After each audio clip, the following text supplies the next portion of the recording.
അവരുടെ കൂടെ നിൽക്കുമ്പോൾ മതേതരം, ഞങ്ങളുടെ കൂടെ നിൽക്കുമ്പോൾ വർഗീയം. അതെവിടുത്തെ പരിപാടിയാണ്?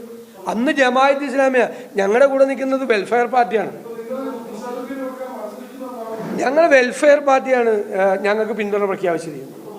കഴിഞ്ഞ പാർലമെൻറ്റ് ഇലക്ഷനിൽ, അതിനുശേഷമുള്ള ബൈ ഇലക്ഷനുകളിൽ, നിലമ്പൂർ, പിന്നെ ഇന്നലെ ഇത് മുഖ്യമന്ത്രി പറഞ്ഞു കഴിഞ്ഞപ്പോൾ ഇന്നലെയും ക്ലിയർ ചെയ്ത് ജമാഅത്ത് ഇസ്ലാമി ഞങ്ങൾക്ക് പിന്തുണ നൽകിയിട്ടുണ്ട്. ആ പിന്തുണ ഞങ്ങൾ സ്വീകരിച്ചിട്ടുണ്ട്. സംശയം എന്താ? ഞാൻ ചോദിക്കട്ടെ, ഞാൻ ഇന്നലെ മുഖ്യമന്ത്രി പറഞ്ഞത് എന്താ? മുഖ്യമന്ത്രിക്ക് പറ്റിയ അബദ്ധം പറ്റിയില്ലേ? ഞങ്ങൾ ഇന്നുവരെ അവരുടെ പുറകെ പോയിട്ടില്ല, ഞങ്ങൾക്ക് അവരുമായിട്ട് ഒരു ബന്ധമില്ല എന്ന് അദ്ദേഹം ഇന്നലെ പറഞ്ഞു. ഞാനപ്പോൾ ഹിറാ സെൻറ്ററിൽ ജമാഅത്ത് ഇസ്ലാമിയുടെ അമീറും മുഖ്യമന്ത്രിയും തമ്മിലുള്ള കൂടിക്കാഴ്ചയുടെ പടം പ്രദർശിപ്പിച്ചു പത്രസമ്മേളനത്തിൽ. വേണമെങ്കിൽ ഒന്നുകൂടി കാണിച്ചു തരാം. നിങ്ങൾ കാണിച്ചു. ദേശാഭിമാനിയുടെ എഡിറ്റോറിയൽ, ഞങ്ങൾക്ക് ജമാഅത്ത് ഇസ്ലാമി പിന്തുണ പ്രഖ്യാപിച്ചിരിക്കുന്നു, ഞങ്ങൾ ജമാഅത്തിൻ്റെ പിന്തുണ സ്വീകരിച്ചിരിക്കുന്നു.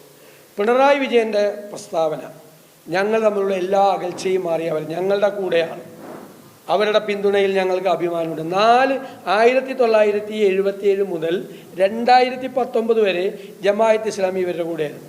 ഇനി 2006 മുതൽ 2011 വരെ ഒരുപാട് സർക്കാർ കമ്മിറ്റികൾ ഉണ്ടാക്കിയിട്ടുണ്ട്. ഹജ്ജ് കമ്മിറ്റി, ഈ ഒരു സിലബസ് പരിഷ്കരണ കമ്മിറ്റി വരെ ഉണ്ടാക്കിയിട്ടുണ്ട്. അതിലെല്ലാം ജമാഅത്ത് ഇസ്ലാമിയുടെ നേതാക്കന്മാരെയാണ് വെച്ചിരുന്നത്. ഇന്നലെ അദ്ദേഹം പറഞ്ഞു, മുഖ്യമന്ത്രി പറഞ്ഞു, ഞങ്ങളുടെ ക്യാമ്പയിൻ തയ്യാറാക്കുന്നത് ജമാഅത്ത് ഇസ്ലാമിയാണ്. അത് പഴയ ഓർമ്മയിലാണ്. കാരണം അച്യുതാനന്ദൻ മന്ത്രിസഭ ഉള്ളപ്പോൾ പാർട്ടി സെക്രട്ടറി പിണറായി വിജയനാണ്. അന്ന് സിലബസ് പരിഷ്കരണ കമ്മിറ്റിയുടെ ചെയർമാനാക്കി വെച്ചത് ഒ അബ്ദുറഹ്മാനാണ്. ഈ ജമാഅത്ത് ഇസ്ലാമിൽപ്പെട്ട ആളെയാണ്.